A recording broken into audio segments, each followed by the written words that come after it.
ধরুন ছেলে মেয়ের বিয়ে হবে, একটা সম্বন্ধ লাগবে, তো একজন ঘটক আছে, সম্বন্ধ করাবেন, ছেলের পরিচয়, মেয়ের পরিচয়, ছেলের পরিচয় মেয়ে বাড়িতে দেবেন, মেয়ের পরিচয় ছেলে বাড়িতে দেবেন, এই সম্বন্ধ।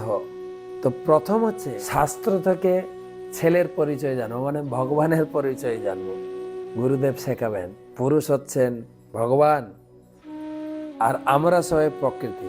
এই আমাদের কাছে ভগবানের পরিচয় শাস্ত্র থেকে শুনিয়ে শুনিয়ে ভগবানের সঙ্গে একটা সম্বন্ধ তৈরি হবে। গীতা পড়বেন, ভাগবতম পড়বেন, ভগবানের সঙ্গে ভগবানকে জানবো, ভগবানের সঙ্গে আমার সম্পর্কটা জানবো, এটাকে বলে সম্বন্ধ জ্ঞান। এর আরাধ্য দেবতা হচ্ছেন মদন মোহন।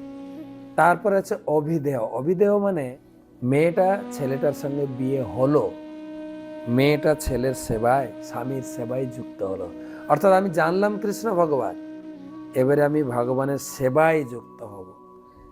নিয়মিত ভগবানের উপাসনা করা, পূজা করা, নাম মন্ত্র জপ করা, ভগবানের সেবা, এটাকে বলে অভিদেহ। মেয়েটা স্বামীর সেবায় যুক্ত হল, এবারে সংসার করছে, তাদের ছেলেপুলে হবে, সেটাকে বলে প্রয়োজন।